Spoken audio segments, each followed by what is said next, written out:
Statement બહુ important છે. નમસ્કાર, હું છું ગોપી ગાંગર અને આપ જોઈ રહ્યા છો નિર્ભય ન્યૂઝ. ભારતે ઓપરેશન સિંદૂર કરી દીધું છે અને આ ઓપરેશન સિંદૂરમાં પાકિસ્તાન ઉપર હુમલો કર્યો છે. 9 આતંકી અડ્ડાને ધ્વંસ કર્યા છે. 100 થી વધારે આતંકવાદીઓ જે છે તેમનો ખાત્મો થયો છે. 24 મિસાઇલ ભારતે આજે છોડી હતી. આપણી સાથે અત્યારે વરિષ્ઠ પત્રકાર અજય ઉમટ સર જોડાયા છે. સર, સૌથી પહેલા તો એ સમજવું છે, ઓપરેશન સિંદૂર પહેલગામનો બદલો. 100% પહેલગામનો બદલો. ગોપી ગાંગર, હકીકત એવું થયું કે રાતના 1:30 વાગે છાપું પતાવીને હું જસ્ટ ટ્વિટર પર જોતો હતો ને સડનલી મેં એક મહિલા પત્રકાર, બહાદુર મહિલા પત્રકારનો મેસેજ જોયો કે ભારતે એર સ્ટ્રાઇક કરી છે. એટલે મને વિશ્વાસ ના આવ્યો કે કારણ કે આજે તો મોક ડ્રિલની વાત ચાલતી હતી, એટલે ઘણી વખત ટ્વિટર પર ને એના પર એ થાય, પણ એ પ્રતિષ્ઠિત મહિલા પત્રકાર હતા એટલે મેં એને ફોન કર્યો ને એને કહ્યું કે યસ સર, હો ગયા હૈ और बोले आर्मी का स्टेटमेंट भी अभी आ रहा है. એટલે પછી મેં આર્મીનું સ્ટેટમેન્ટ જોયું, એમને પણ મને મોકલ્યું અને ભારતીય આર્મીનું જે સ્ટેટમેન્ટ હતું એમને કહ્યું કે અમે પાકિસ્તાનના 9 જેટલા સ્થળો કે જે જૈશે મોહમ્મદ અને લશ્કરે તોયબાના જે અડ્ડા મનાય છે, ખાસ કરીને હાફિઝ સૈયદ ને આ બધાના, તો એમાં એમને કહ્યું કે કોટલી મુરિદકે જે છે એ લશ્કરે તોયબાનું હેડક્વાર્ટર જેવું મનાય છે અને કોટલી જે છે એ આ જૈશે મોહમ્મદનું મનાય છે. તો કોટલી, મુરિદકે, બાવલપુર, ચાક અબરુ, ભીમભર, ગુલપુર, સિયાલકોટ અને મુઝફ્ફરાબાદ જે પાકિસ્તાન ઓક્યુપાઈડ કાશ્મીરમાં જે ગણાય છે ત્યાં 2 કે 3 સ્થળે કુલ 24 જેટલી મિસાઇલ જે છે ભારતીય સેના એટલા માટે શબ્દ વાપરું છું કે એરફોર્સ, નેવી અને આર્મી આ ત્રણેયનું એક કોઓર્ડિનેટેડ એફર્ટ હતો અને એ ઓપરેશનના ભાગરૂપે એ લોકોએ ત્રાસવાદી અડ્ડાઓને નિશાન બનાવી અને તરત જ ગોપી છે ને રાતના 1:44 તો સ્ટેટમેન્ટ આવી ગયું અને એ સ્ટેટમેન્ટમાં સાફ લખ્યું હતું કે અમે ચોકસાઈપૂર્વક પાકિસ્તાનના ત્રાસવાદી અડ્ડાઓ કે જ્યાંથી ભારતમાં આતંકવાદની નિકાસ થતી હતી, આ જ તમામ અડ્ડાઓ પર અમે હુમલો કર્યો છે. આ અમારું બહુ પ્રિસિઝન ઓપરેશન છે. અમે કોઈ નાગરિકની ઉપર હુમલો કર્યો નથી, જે પાકિસ્તાન કાયરતાપૂર્વક આજે સવારે પાકિસ્તાને ચાલુ કર્યું છે. અખનૂર સેક્ટરમાં એ લોકો અત્યારે ગોળીબાર ને તોપગોળાઓ છોડી રહ્યા છે. એ પ્રકારનો કાયર હુમલો ભારતે નથી કર્યો. ભારતે કહ્યું કે અમે આ પહેલગામનો બદલો લેવા માટે જ્યાંથી ત્રાસવાદની નિકાસ ભારતમાં થઈ રહી છે એ અડ્ડાઓને વીણીને અમે એમ કે આ એટેક કર્યો છે અને એમને કહ્યું કે અમે કોઈ પાકિસ્તાનના આર્મી કે પાકિસ્તાનના કોઈ મિલિટરી બેઝ કે એને ટચ કર્યું નથી અને કે આ અમારો જવાબ છે અને ભારતની પોલિસી જે છે એ 0 ટોલરન્સની છે. અમે આતંકવાદ સહન નહીં કરીએ. બહુ જ પ્રિસાઇઝ, તમને કહું લગભગ 300 શબ્દનું એ સ્ટેટમેન્ટ છે ને એમાં ભારતે તરત કહી દીધું છે અને અત્યારે થોડી વારમાં દિલ્હીમાં આર્મી હેડક્વાર્ટરમાં એ લોકો પ્રેસ કોન્ફરન્સ પણ કરવા જઈ રહ્યા છે. રાતના જ પાકિસ્તાને જવાબ આપ્યો અને કહ્યું કે 9 સ્થળે નહીં પણ 3 સ્થળે એમ કે અમારી પર હુમલો કર્યો છે અને એમ કે એનો જવાબ આપીશું ને પાકિસ્તાની આર્મીનો એવો દાવો હતો કે ભારતે પોતાની હદમાં રહીને એમ કે અમારી પર મિસાઇલ છોડ્યા છે, પણ પાકિસ્તાને સ્વીકાર્યું કે ભારતે આ સર્જિકલ સ્ટ્રાઇક એ લોકો પર કરી છે. અને અત્યારે જે બધા મેસેજીસ આવી રહ્યા છે ઇન્ટરનેશનલ મીડિયા ને એ બધામાંથી એ જ આવી રહ્યું છે કે ભારતે જે 24 જગ્યાએ જે મિસાઇલ દાગી છે 9 જેટલા અડ્ડાઓ પર, એમાં બધી જગ્યાએ નિશાન પર માત્ર ને માત્ર ત્રાસવાદીઓ, આતંકવાદીઓ, ખાસ કરીને જૈશે મોહમ્મદ અને લશ્કરે તોયબાના જ હેડક્વાર્ટર અને એમના અડ્ડાઓ હતા. પણ સર, હવે એ સમજવું છે કે પાકિસ્તાન આપણા ઉપર હુમલો કરે એની શક્યતાઓ કેટલી, કારણ કે પાકિસ્તાન પણ શાંત બેસશે નહીં. અત્યારે આપણે જે સર્જિકલ સ્ટ્રાઇક કરી દીધી છે પાકિસ્તાન ઉપર, એર સ્ટ્રાઇક જે કરી છે, હવે એર સ્ટ્રાઇક બાદ એનો જવાબ પાકિસ્તાન પણ આપશે. જો પાકિસ્તાન જવાબ તો આપી શકે અને પાકિસ્તાન અત્યાર સુધી બાવડાના ગોટલા ફૂલાઈને કહેતું હતું કે અમે કરીએ. બલકે ગોપી, તમને નવાઈ લાગશે કે ભારતે ખાસો સંયમ રાખ્યો. આ 2 સપ્તાહ પછી ભારતે જવાબ આપ્યો, જ્યારે પાકિસ્તાન છેલ્લા 12 દિવસથી અવિરત રીતે ભારતના લાઇન ઓફ કંટ્રોલ. હું આપને 1 મિનિટ માટે રોકીશ. અત્યારે એનડીટીવી નું બ્રેકિંગ છે. પાकिस्तानी गोलीबारी में 10 भारतीय नागरिकों की मौत, 30 से ज्यादा घायल. અને કાશ્મીર એરિયાની અંદર આ ગોળીબાર થઈ રહ્યો છે જે પાકિસ્તાન સેના અત્યારે કરી રહી છે. ગોપી, મેં તમને 1 મિનિટ પહેલા કહ્યું ને, એ અખનૂર સેક્ટર જ છે, પરંતુ મારે કોઈ આંકડો એટલા માટે નહોતો આપવો કારણ કે ભારતીય લોકો પર હુમલો થયો છે, દુઃખદ સમાચાર છે, મને પણ માહિતી છે. પરંતુ જ્યાં સુધી મારો એક પ્રોટોકોલ છે કે જ્યાં સુધી આર્મી અથવા તો ભારત સરકારના કોઈ પ્રવક્તા ન કહે ને ત્યાં સુધી હું કોઈ દિવસ આંકડાબાજીમાં પડતો નથી. હું પણ તમારી સાથે ડિબેટમાં આવ્યો એ પહેલા મને ખબર પડી હતી કે આ પ્રકારની ઘટના બની છે. અખનૂર સેક્ટરમાં એ લોકોએ હેવી સેલિંગ અને જેને કહે છે ને ફાયરિંગ ચાલુ કર્યું છે. અને એટલે જ મેં 2 મિનિટ પહેલા જે શબ્દ પ્રયોજ્યો હતો ને કે ભારતે કોઈ કાયરતાપૂર્ણ કૃત્ય કરી અને ત્યાંના નાગરિકો પર હુમલો કર્યો નથી. ભારતે એટલું જ કહ્યું કે અમે માત્ર ને માત્ર ત્રાસવાદી ઠિકાનાઓ પર હુમલો કર્યો છે અને એનો અમે જવાબતોડ જવાબ આપીશું. એસ જયશંકરનું તમે સ્ટેટમેન્ટ જુઓ, અમિતભાઈનું જુઓ, તો બધાએ જ કહ્યું છે કે આ પહેલગામના આતંકવાદનો જવાબ છે. પરંતુ પાકિસ્તાન છે ને પેલું ખિસિયાની બિલ્લી ખંભા નોચે જેવી પાકિસ્તાનની હાલત છે. એટલે કશું ના મળ્યું એટલે નિર્દોષ નાગરિકો પર અખનૂર સેક્ટરમાં એ લોકો હુમલા કરી રહ્યા છે. હું જે વાત કહેવા જઈ રહ્યો હતો એ જ હતું કે છેલ્લા 12 દિવસથી પાકિસ્તાન અવિરતપણે ભારતીય સરહદે લાઇન ઓફ કંટ્રોલમાં જમ્મુ કાશ્મીરના જેટલા પણ સેક્ટર હતા એ સેક્ટર અને પાકિસ્તાનના સેક્ટર ઉરી છે, પઠાનકોટ છે, અખનૂર છે, બીજા બધા જેટલા પણ સેક્ટર છે એ બધા સેક્ટર પર એ લોકો સતત ગોળીબાર કર્યા કરતા હતા. કારણ કે પાકિસ્તાનને એવું હતું કે ભારતીય સેના જે છે એ વ્યૂહાત્મક સ્થળે ન ગોઠવાઈ જાય એટલા માટે એને સતત ડિસ્ટર્બ કરવાનો એ પ્રયત્ન કરતા હતા. પરંતુ એમને કલ્પના નહોતી કે ભારત જે છે એ આવી રીતે મંગળવારે મધરાતે એક મંગળ કામ કરી અને પાકિસ્તાનને મેસેજ આપશે. અને દુનિયાભરની નેતાગીરીઓ પણ છે સ્તબ્ધ થઈ ગઈ છે. અને સદનસીબે એવું છે કે ભારતમાં વિપક્ષી નેતાઓ, પછી રાહુલ ગાંધી હોય, મલ્લિકાર્જુન ખડગે હોય, અખિલેશ મુલાયમસિંહ યાદવ હોય, માયાવતી, બધાએ જ ભારત સરકારના આ પગલાને, ભારતીય નેતાગીરીને, ભારતીય લશ્કરની કામગીરીને બિરદાવી છે અને આ પરાક્રમની વાહવાહી કરી છે. અને ભારતીય લશ્કરે બહુ સંયમપૂર્વક આ કરીને કહ્યું છે કે અમે ધારીએ તો ઘણું બધું કરી શકીએ છીએ, પણ આ અમારી પહેલી પ્રતિક્રિયા છે.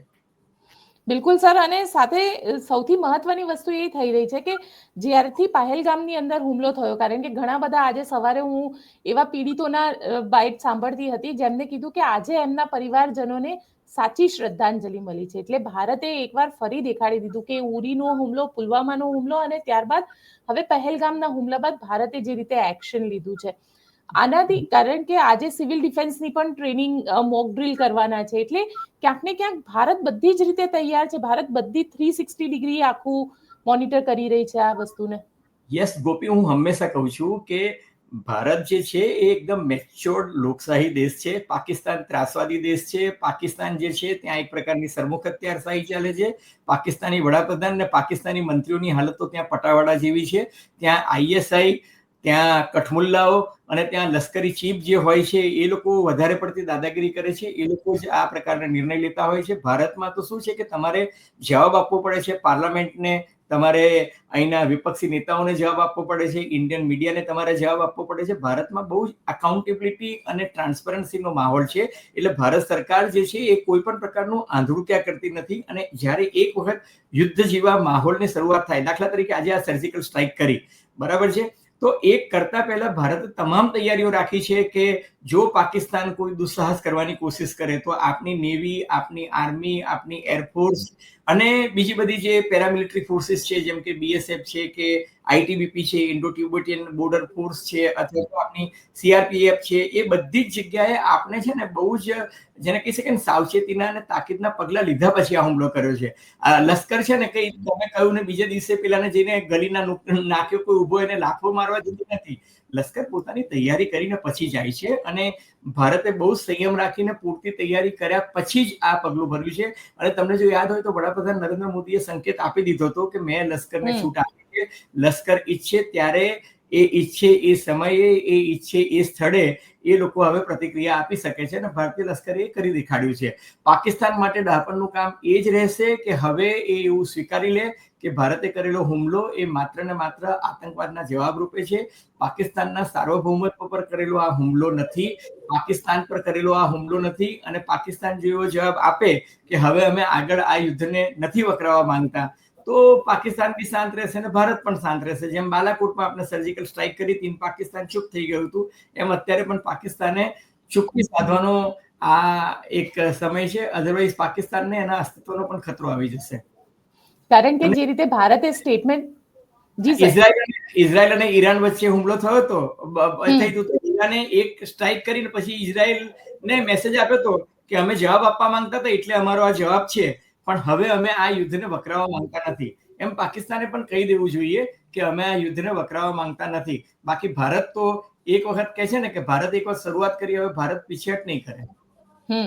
ભારત બહુ કેપેબલ છે ગોપી. ભારત એટલું બધું કેપેબલ છે કે પાકિસ્તાન છે ને એની પર હુમલો કરવો એ તો કીડી પર કટક ઉતારવા બરાબર છે. આપણી સેના એટલી બધી પાવરફુલ છે, 100 ગણી પાવરફુલ છે, જો મિનિમમ હું કમ્પેરિઝન કરું તો. એટલે પાકિસ્તાન શું છે, ઉધારના શસ્ત્રો લઈને કોકના ખીલે કૂદતું હોય એવું દેશ છે, પણ એની આર્મી જે છે અંદરથી ડરી ગયેલી છે, આર્થિક હાલત એ લોકોની ખરાબ છે. એ લોકો આ વોર કરે તોય કઈ લાંબુ ટકી શકે એમ નથી, ઇકોનોમિકલી ટકી શકે એમ નથી. બિલકુલ એ લોકો વોરમાં ટકી શકે એમ નથી, પણ ભારતે જે ગણીને જે જગ્યાએ હુમલા કર્યા છે, 9 જે ઠેકાણા છે, એ બધા જ આતંકવાદી સાથે જોડાયેલા છે. જશ્નના હોય કે લશ્કરે તોયબા હોય કે હાફિઝ સઈદના, કારણ કે હાફિઝ સઈદ સૌથી મોટો દુશ્મન આપણે માનવામાં આવે છે. કારણ કે હવે એ નંબર સામે આવશે, કારણ કે જે પ્રેસ કોન્ફરન્સ 10 વાગ્યાની હતી ભારતીય ત્રણેય દલોના જે વડા છે તેમની, એ હવે 10:30ની પ્રેસ કોન્ફરન્સ કહેવામાં આવી રહી છે. આપને શું લાગી રહ્યું છે કે જે રીતે આતંકવાદી ઠેકાણા ઉપર આ હુમલો કરવામાં આવ્યો, આખા દુનિયાને આનાથી એક ક્લિયર મેસેજ છે કે ભારત કોઈ પણ રીતે આતંકવાદી ગતિવિધિ ચલાવી જ નહીં લે? 100% ગોપી, એ છે ને, હું કે તમે બોલીએ એની કરતા એસ જયશંકરનું સ્ટેટમેન્ટ જે છે એ સૌથી મહત્વનું છે. એસ જયશંકરે કહ્યું કે this is an answer of India કે ઝીરો ટોલરન્સ પોલિસી.